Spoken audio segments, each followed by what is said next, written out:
Hello and welcome. I'm Jonny B. And I'm the Restless Kaiser. But together we are Modelling for Advantage. Roll the doof.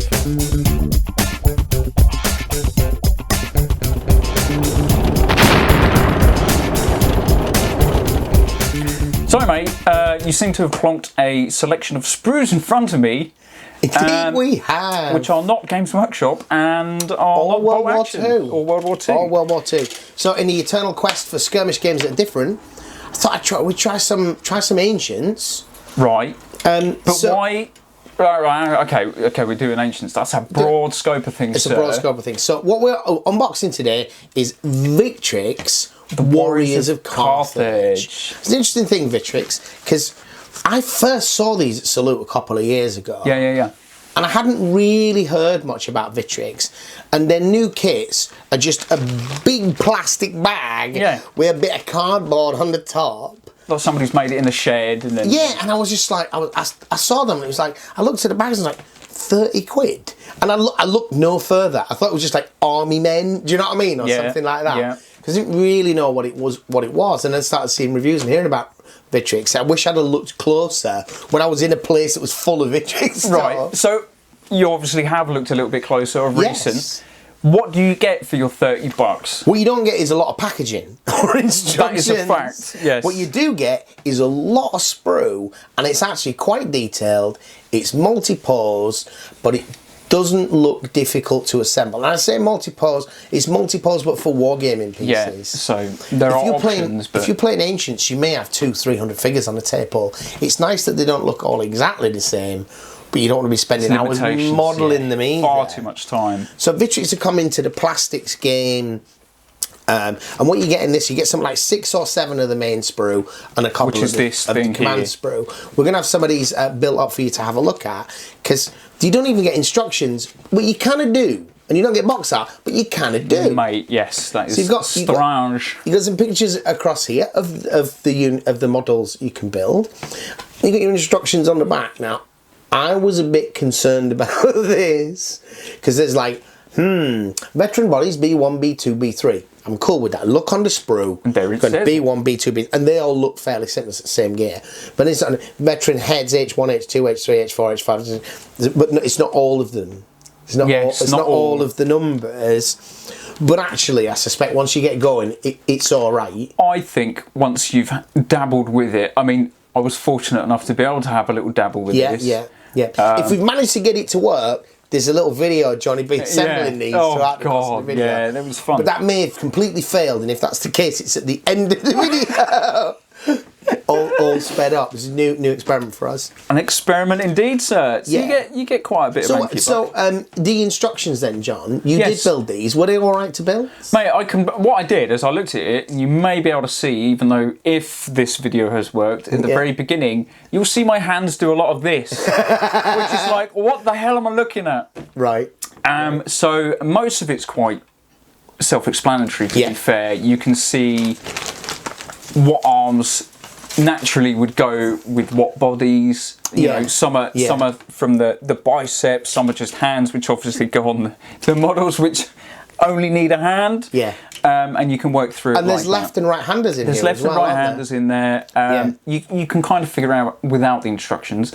But yes, if you look at it, once you've deciphered the code, you could quite handily write it down and put these are the parts for the veterans, these are the parts for the javeliners. Because I guess we haven't mentioned that yet. It's not just a there's sprue. 3 different unit types here. Right. Yeah. So you've got the veterans. These are called Hannibal's veterans. So these have all got chainmail. So this is equipment that they've allegedly looted on campaign and stuff. They got Roman gear. I think they nicked that off Romans or Gallic tribes or whatever, but this isn't something necessarily made in Carthage, but it might have been bought by Carthage, because one of the things about Carthage is it's very wealthy. Okay. So we don't have a lot of information about the equipment they were. We knew that they had that, but we do know that they had enough money to buy, and they're in the middle of the Mediterranean. They could buy from anybody. So we rather suspect that they did. You've got your veterans, which are the 3 chainmail guys, and then you've got what they are calling Libyan Spearmen. And these are these guys with this sort of like, I don't know, leather... With the Greek style cuirass. leather cuirass and skirt, yeah. Now, I think modern historians would probably call these Libo-Phoenicians. Because what's happened as Carthage has grown as a city, these kind of Libyans and Libo-Phoenicians they're not really the local African tribes. They're, you know, other settlers, and they're a bit more of a kind of hybrid culture between Phoenician and Libyan. So again, there's Phoenicians, right? They're from Finland.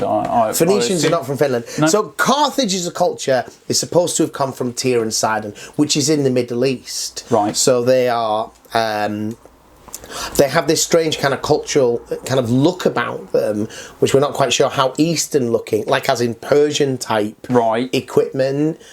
Because Tyre and Sidon is sort of modern day Lebanon, Syria, around there. But this is like 1,000 years or whatever before, certainly 500 years before its encounter with Rome. So they've obviously changed somewhat in that time. But we really don't know the extent. Why? Because Rome destroyed Carthage, and it didn't just destroy its people, it destroyed its culture and it destroyed its language. It's like Carthagio delenda est. It's like they went for it, mate.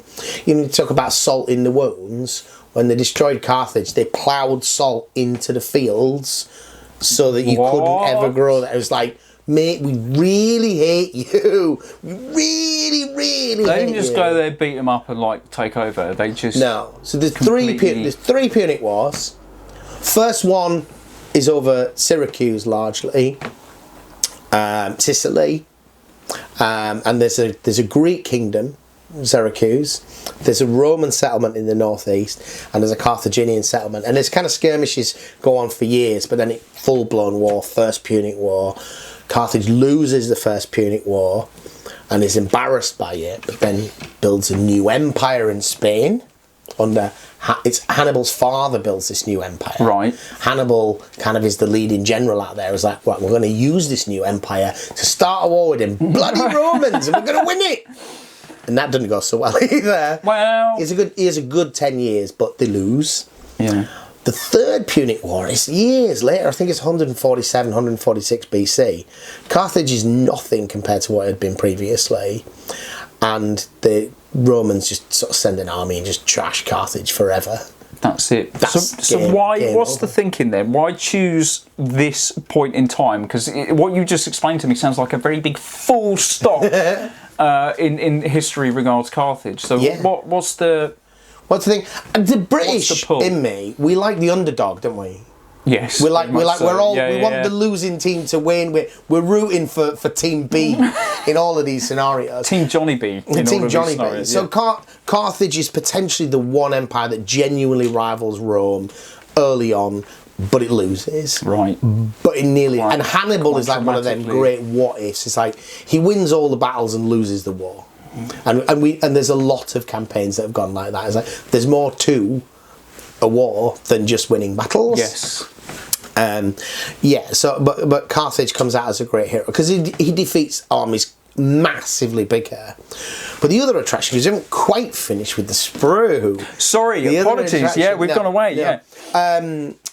So far we've had a look at the veterans. We had a look at the veterans and the Libo-Phoenicians. Libyan, yeah. And then there's some other little dudes. And then so then the other figure. So there's 3 of each of those on the sprue, and I think there were 7 sprues. 1, 2, 3, and then you got these 2 little dudes. You got these 2 other dudes, and these are Numidian infantry. So they are intended to represent indigenous tribes, people in North Africa that are sort of client kingdoms and satrapies of the Carthaginians, and they're forming your light infantry, your javelin men. I think there's only javelins as an option on here, isn't there? I think so, for the lighter troops. Your little buckler, yeah. Spears or javelins. Absolutely. But one of the...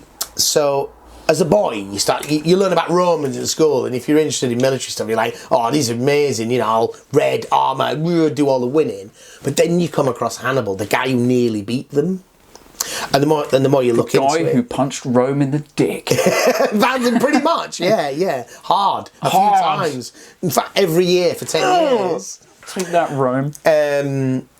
But then also Hannibal's ability to make use of a really, really messy army to a war game, and there's potentially a lot of appeal because Hannibal's army is not really made up of Libo-Phoenician and citizen cavalry. Like everybody else tends to be, most civilizations have citizen armies. You know, your Spartans, all that, you know. The citizen responsibility, first and foremost, is to fight. Right. Carthage's citizens' responsibility after the First Punic War is to make money and pay some other prat to fight for you. Sounds all right, yeah.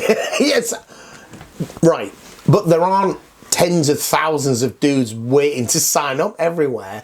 So the Carthaginian armies, particularly under Hannibal, he's got Iberians, he's got Mauritanians, he's got Numidians, he's got Gallic tribesmen, he's got Latin. It's like so every unit a different colour. Massive mercenary army. Yeah. A lot of it is mercenary, literally paid, but a decent chunk of it is we bloody hate the Romans as well. So we're going to come fight with you. We're going to come fight with you. Douchebags. Yeah. Okay. So what happens? An extended campaign in southern Italy is various Roman satellites. So Romans are in Rome. Italians are not Romans. Right. Okay. Now, but we know Rome from the late Imperial, and we think of Rome as being this big red stain on the map. That's exactly what it is, yeah. Yeah, Rome is all of this. No, Rome is still a city-state. Rome is Rome, and Romans are from Rome, but you can become Roman. Oh. Yeah, you serve in the army or whatever, you can become a Roman. But very much in the Carthaginian Wars, there are Romans, Italians, and Latins, and they're sort of degrees of closeness to Rome. So some of these other people down in, like, you know, Sicily and so forth, they don't really regard themselves as all that Roman at all. They may share a language and a culture, but they're like, found themselves under the rule of a rival city-state 100 years ago that brought us into their sort of sphere of influence. So they rebel because they don't like the control that Rome has over them. So surely Hannibal's getting a massive army. If Hannibal helps them out. Just like soaking up all these dudes. But Carthage just fails to adequately supply him and reinforce him. And although, a bit like with Napoleon and many other kind of underdog situations where you have an amazing commander who loses wars in the end because they're just up against the world. It's like everybody other than Hannibal isn't all that good. And you need to be able to beat odds 2 or 3 to 1 all day, every day across the Western Mediterranean to win this war. The crushing moment for Carthage is that it's a maritime power with mercenary armies. It loses the naval arms race. Because I think in the First Punic War, the Romans capture one of their ships, or it gets beached or something, and they're like, right, take it apart, find out how to make it, and then make us 200. And it's like, yeah, because Rome can do that. They can do that. Yeah, and other people, when you've got a mercantile, you know, Carthage as a city-state's existence is for its rich to get richer. So they don't want to spend any more than they have to on these mercenaries and on these warships. You know, so yeah, those you get on a sprue. We're going way off. Whoa, sorry, I'm learning stuff there, learning things. Yeah, and then you get elephants, mate. Sorry, did I miss that? Elephants. Carthage, you get elephants, mate. So from a modelling perspective then... You get an elephant. Not in this kit, but they've got elephants. Taking a Carthaginian army opens up all sorts of possibilities. Anything because you've got mercenaries from all over the place and dudes that just want to punch Rome in the dick also. Yeah, you'll have mercenary hoplites. You'll have people equipped as Roman legionaries that are either what we tend to call as gamers imitation legionaries. This unit of soldiers is in an army that beat a Roman legion. Like, that gear is way better than what we've got. So we'll have that. Let's just have that. Okay. You have imitation legionaries. But you also have, like, you know, mercenary hoplites from Greece, Syracuse, from other places. As I said, they got from all over the place. The most famous, probably, of which are your Balearic slingers. Right. You know, so Ibiza, as much as it's like, disco. Yeah. That place, back in the day, and I think it's Carthage that brings them to prominence. You've got a kind of the story goes that they're Balearic shepherds. That's how they make their living. Sheeps. Yeah, they were chasing wild dogs and stuff off with sling stones, and they're just really good at it. But it's a pretty. If you've been to Ibiza, once you move away from the techno scene, it's like volcanic ash, and it's not a great place to live. Right. Okay. Sunshine, yes. Nice. But not farming so much. No farms. So they got a pretty difficult existence. They're quite a rugged people, and then people like Carthage come along saying, "Hey, you're pretty good with that sling. Do you want to fight in my army?" And they kind of become the world's first professional mercenaries. All right. As a culture, and because they go on campaign, they earn money. They go back to Iberia, and they live like kings in this relative dump, as it was. Like, I went all over the world. They did all this fighting. It's not that bad. Yeah. Got all this money now. Don't need to grow things. I'll just buy it and import it. Don't come back. But Balearic slingers become mercenaries all over Europe in the ancient period. Right, enough for the history lesson. Mate, what the hell are you doing with it? What a case. Right, so what we're doing with them. Why have you bought them? So this is like a million different possibilities at this stage. Okay. I've got to say. So there was another sprue which we should. There's a command sprue. We haven't built these yet, but there's a trumpeter and different general options, some arms, some other heads, just to mix it up. I think what this enables you to do is make 24-man units of the Libo-Phoenician spearmen, the veterans, and a 12-man unit of the spearmen or something, and maybe have a commander, something of that order, and it's about 30 quid. It's a nice little kit, and hopefully by now we've shown you some stills of the complete models. So, yeah. But in terms of what we're doing with them, I can't tell you exactly what we're going to do with them, because it's just the beginning of looking at new areas. Right. We like games, all kinds of different games, and we like casual games, and we like short games. Preferably short, yeah. We like skirmish games. So whether we're going to look at Mortal Gods quite soon. Okay.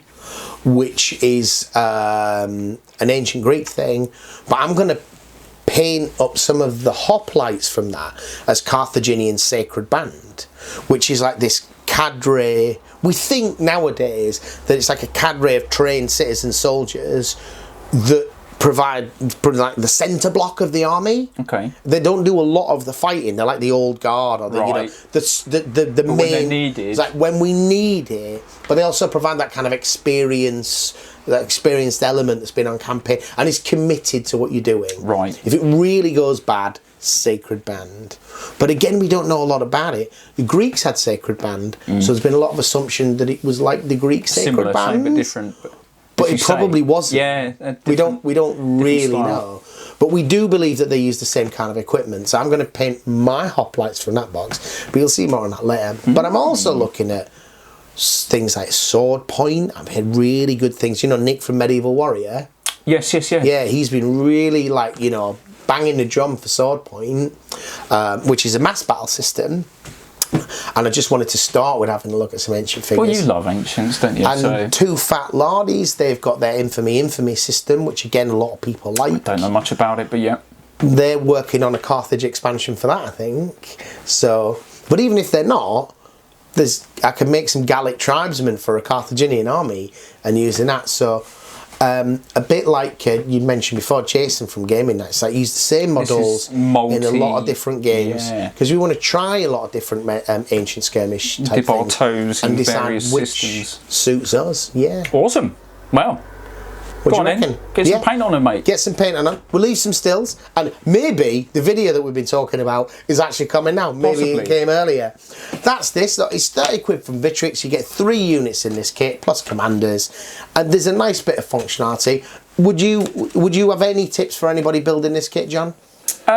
Tips wise, I don't really know. I found them slippery, but possibly because I just can't feel everything. Yeah, the hard plastic. But other than that, they go to. And did you use that brush on glue? I used the Revel with the tube tip with the tube. So you'll see. Also, if you slow down the video, you'll see pauses in the clip as I'm get a lighter to clear out the tube. Yeah, but no, they're good. They hold the detail well, and for 30 quid for the amount that you get. Yeah, you're paying about 50p a figure somewhere of that order. That's not bad going. And the fact that it's not there's 3 different units in here. Yeah. You know, 60 figures is, or whatever, is not a starter army. So I can't really say there's any problems with them, other than initially it might be worth looking at the instruction numbers on the back there, just getting a feel for the sprue. Yeah. Other than that, though, don't really clip it all off and then try and fit it together. that might be bad. My only tip for stuff like that, I suppose, what I try and do when you've got a sprue like this, which has got 3 options for each of the arms, is to keep each model looking different each time, is to use up everything on the first sprue. So if you've done all the bodies, because there's always excess heads, excess arms to what you need. And if you want to be sure you're not using a head you've already used, use all of the. Right. Until I've used all of these heads. Until it's cleared. Until it's nearly cleared, and that's going to give you a decent amount of variety of pose just organically. Awesome. Yeah. Okay. Sounds legit. That's all we got. We probably went on for a little bit longer than we intended. Yeah. But look out for skirmish gaming in the ancient period, some point over the next 10 years on the channel. At least, yeah. Thank you for watching.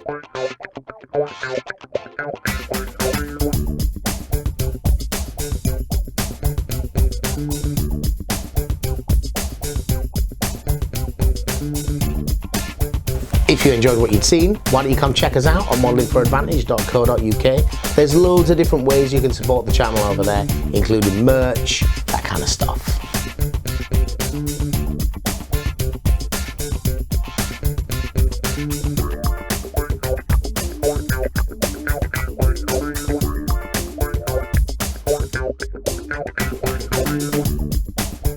Oh, no. It's Jonny B. Jonny B, mate. How you doing, mate? What a beauty. Oh, sexy boy. Sexy boy. There's air, is it? Sexy boy? Sexy boy. I'm rolling, you're rolling, we're rolling. Rolling, rolling, rolling, rolling. What? Okay. Always. You want to do it this time?